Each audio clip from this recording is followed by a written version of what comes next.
Okay, so have you ever thought about maybe like reading War and Peace? Oh, wow. It's a pretty big commitment, right? It's a big one. But we're here to kind of help you figure out if it's maybe the right journey for you. Right. We've got some pretty interesting stuff to share today from freeebooks.com, Yeah. which is a website where you can actually download this massive book for free. That's amazing. Yeah. So I was looking at this website, and it calls War and Peace one of the greatest books ever written. Hmm. That's a pretty big claim, wouldn't you say? Totally. It's definitely got the hype. Yeah. But is it really all that? I mean, well, let's unpack that a bit. Okay. What makes a book great? Right. I mean, one of the things that could make this book great is that it covers Napoleon's invasion of Russia. Oh, wow. In the early 1800s. Yeah. And it's told through the eyes of 5 aristocratic Russian families. 5 families? That's a lot of characters to keep track of. That is a lot of characters. And Tolstoy masterfully introduces us to them all at this lavish dinner party in St. Petersburg back in 1805. Okay. You can practically feel the tension as these families are, making small talk and chatting, knowing that war is on the horizon. So we've got historical drama, right? With Napoleon butting heads with Russia. Right. But what about these families? Yeah. What's so special about their stories? I think that's where Tolstoy's genius really shines. Okay. He doesn't just tell us about the war. He Yeah. shows us how it impacts the lives of these families. Hmm. He dives into their relationships, their loves, their losses, betrayals. Right. All the messy stuff that makes us human. Okay, so it's like we're getting a front row seat to history, Yes. but also like a backstage pass Totally. to the lives of these characters. Yeah, and remember, the website calls this book extraordinarily detailed and complex. Yeah. And they aren't kidding. Right. Tolstoy really takes his time to develop these characters and their inner lives. Like, you get to know their motivations. Yeah. Their flaws, their dreams, everything. It's almost like he wants us to connect with these characters on a personal level. I think so. Yeah. Yeah. Not just see them as historical figures. Right. That's pretty cool. Yeah.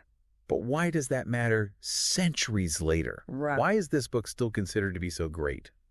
That's where it gets really interesting. I think Okay. the historical context is very specific, right? Yeah. But the themes that Tolstoy tackles, Uh-huh. the impact of war, Yeah. the struggles of love and loss, Mm. the search for meaning, Right. those are all universal. Yeah. I mean, we're still grappling with those same questions today. So it's like, even though the book was written over 150 years ago, Yeah, it's still speaking to us in the 21st century. I think so. That's pretty powerful, It is. which makes me wonder, how are people accessing these classics today?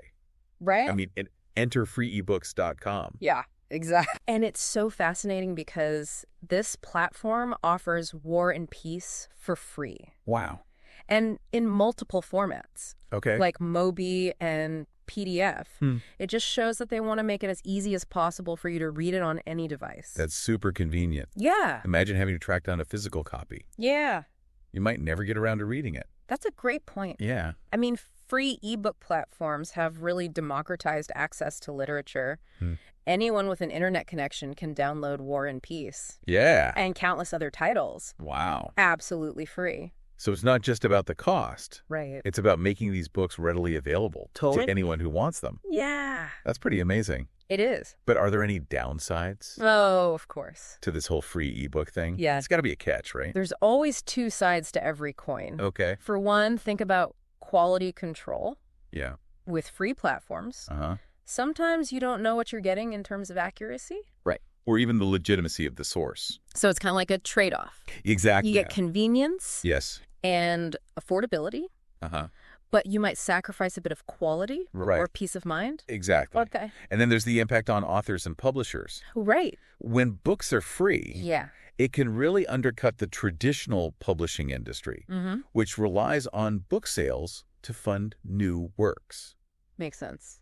It's a tricky situation. Yeah. Yeah. Okay, so we've got this tension then between making literature accessible Uh-huh. and supporting the people who create it. Yeah. But before we get too deep into that, Okay. I want to point out something I noticed on freeebooks.com. Oh, yeah. It's their top downloads list. Yeah. And guess what's not at the top? I have a feeling War and Peace isn't exactly trending. You are right. Yeah. Instead, we've got titles like Okay. How to Analyze People on Site, Hmm.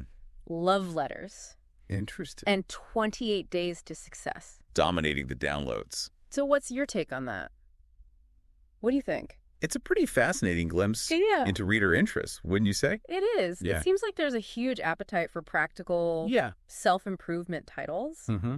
Maybe people are looking for quick wins Right. and easy solutions in our fast-paced world. Yeah, and yet War and Peace still manages to pull in nearly 10,000 downloads. Oh.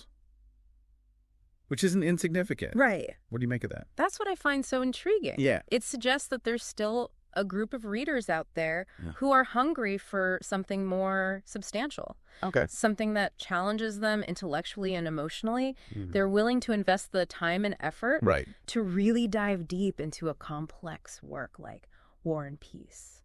That makes me think about the motivations behind choosing certain books. Yeah. Is it purely personal interest? Right. Or are there other factors at play? Like maybe the presence of these other titles. These like quick fix books actually influences someone's decision to download War and Peace. That's a brilliant observation. Wow. We are constantly bombarded with choices. Right. And the way things are presented can definitely nudge us in certain directions. Yeah. Maybe seeing those popular self-help titles makes someone think, you know what? I need something more than a quick fix. I want to engage with something timeless and profound. So it's like War and Peace stands out as this monumental challenge. Yes. Almost a statement against the instant gratification culture. Totally. It says, I'm willing to put in the work to get something truly rewarding. Exactly. And that brings up another fascinating aspect of this. Okay. Sometimes we choose books because of what they say about us. Oh, right? Interesting. Maybe reading War and Peace isn't just about the story itself, but also how it makes you feel. Right. Like you're part of a select group who appreciates the finer things in life. So it's like a badge of honor. A way of saying, I'm the kind of person who reads Tolstoy. Exactly. It's almost like a secret handshake. Yeah. Among those who appreciate challenging literature. That's a great way to put it. Yeah. It's about cultural capital. And books can definitely be a form of currency in that sense. That's interesting. But there's a potential pitfall here, wouldn't you say? I totally see where you're going with this. Okay. What if someone picks up War and Peace just for appearances? Exactly. And not because they're genuinely interested. Right. It becomes more about showing off than about a genuine desire to learn and grow. Right. It's like buying a fancy sports car just to impress your neighbors. Right. But secretly, you hate driving it. Perfect analogy. Yeah. The key is to find that balance, right? Yeah. To choose books that genuinely intrigue and challenge you, regardless of what anyone else might think. I agree. But that's a conversation for another time. Indeed. And it leads us to the most important question of all. Dear listener, what stands out to you about War and Peace so far? Yeah, what has piqued your curiosity? What are you thinking about? And now that you have a taste of what this book is all about, would you be more inclined to read it? Why or why not? We want to hear your thoughts. Let us know. And if you do decide to give it a go, think about how you want to experience War and Peace. Yeah. Would you go old school with like a paperback? Right. Opt for the convenience of an ebook? Or maybe even try an audiobook? Ooh, audiobooks. I hadn't even considered that. Yeah. It'd be like having a personal storyteller. Totally. Guiding you through the epic battles and the intimate moments. Exactly. And it's fascinating how the format can shape our perception of a story. Right. An audiobook could really highlight the emotional nuances of the characters, while a physical book lets you kind of savor Tolstoy's language at your own pace. It's like choosing between watching a movie and reading the book. Yeah. Both have their merits, but offer totally different experiences. Couldn't have said it better myself. Okay. At the end of the day, the best format is the one that resonates with you. Right. The one that allows you to fully immerse yourself in the world that Tolstoy created. Okay, before we get lost in 19th century Russia, let's circle back to freeebooks.com for a sec. Yeah. I was poking around the site. Okay. And I noticed they have a ton of different categories. Like everything from sci-fi to self-improvement. It really does feel like a digital library of Alexandria, doesn't it? Totally. You could get lost for hours. Yeah. Browsing all the titles. Totally. It made me think, what does it mean to have access to all this literature? Right. Literally at our fingertips. Yeah, it's pretty mind-blowing. Yeah. You're hitting on something really important here. Okay. It's like we're living in this incredible moment where the barriers to entry for reading have been lowered significantly. Yeah. Anyone with an internet connection can explore the world of literature in ways that were unimaginable just a few decades ago. It's like the democratization of knowledge. Yes. Right? No longer are these classic works confined to libraries or dusty bookshelves. Right. They're out there in the digital ether, free for anyone to download and enjoy. That's amazing. Yeah. But is that always a good thing? That's the million-dollar question. Yeah. It's amazing to have access to all these books. Right. But are we actually reading them? Yeah. Or are we just skimming the surface, hopping from one title to the next without really engaging deeply with the material? It's like we have this buffet of knowledge spread out before us. Yes. But are we just loading up our plates without actually savoring the flavors? Such a great analogy. Yeah. And it brings up another interesting point. Okay. We've talked about War and Peace, but this applies to reading in general. Right. Are we truly reading for enrichment and understanding? Yeah. Or are we simply consuming content to pass the time? And how does the format play into that? Does reading on a screen with all its distractions and notifications affect our ability to focus and truly engage with the text? That's a question researchers are still grappling with. Yeah. Some studies suggest that reading on screens can lead to more superficial processing of information, while others argue that digital platforms can enhance engagement through interactive features and multimedia content. It's like we're in this grand experiment. Yes. Figuring out how technology shapes our relationship with reading. Exactly. And it's not just about screens versus paper, right? There's also the whole audiobook phenomenon, which has exploded in recent years. Absolutely. Audiobooks open up a whole new world of possibilities, especially for people who struggle with traditional reading or those who want to multitask while they read. I've actually heard people say they prefer audiobooks. Yeah. Because it allows them to connect with the story on a more emotional level. Oh, wow. It's like the narrator becomes a character in itself. Yeah.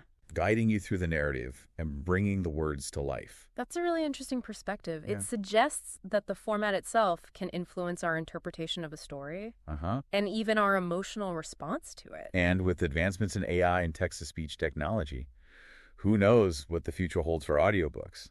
That's true. Imagine listening to War and Peace, narrated by a voice that sounds exactly like Tolstoy himself. That's a pretty wild thought. Yeah. But it speaks to the endless possibilities that technology is opening up for readers. It's an exciting time to be a bookworm, wouldn't you say? Absolutely. Yeah. But amidst all this excitement, it's important to remember why we read in the first place. Right. It's about more than just consuming content.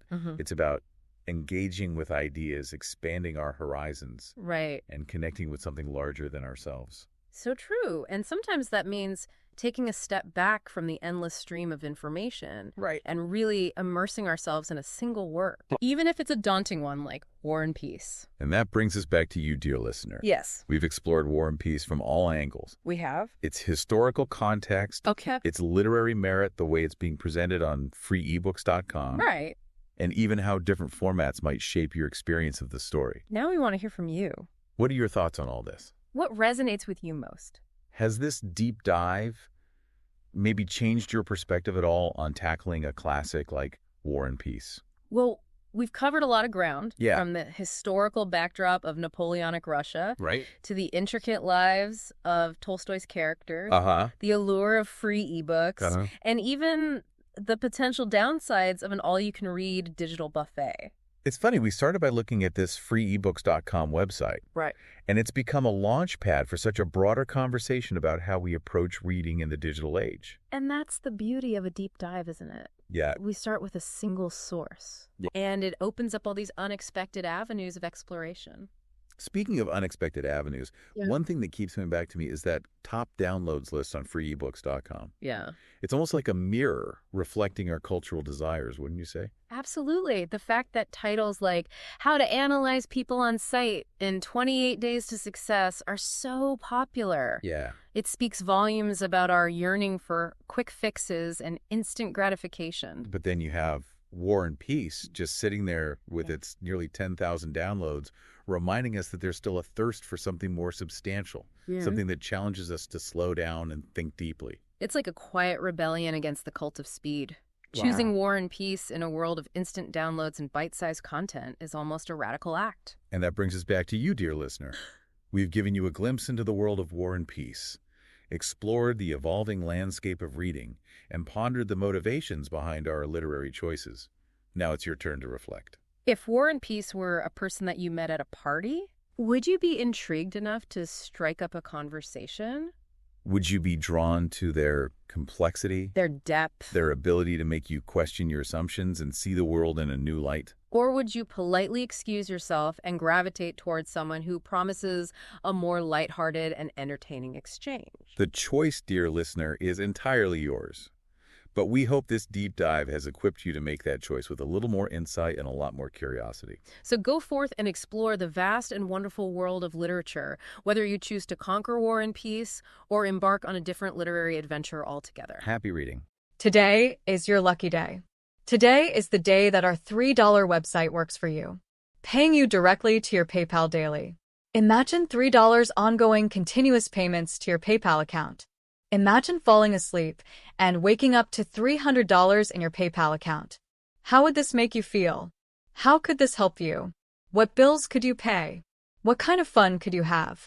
What does that retirement look like now?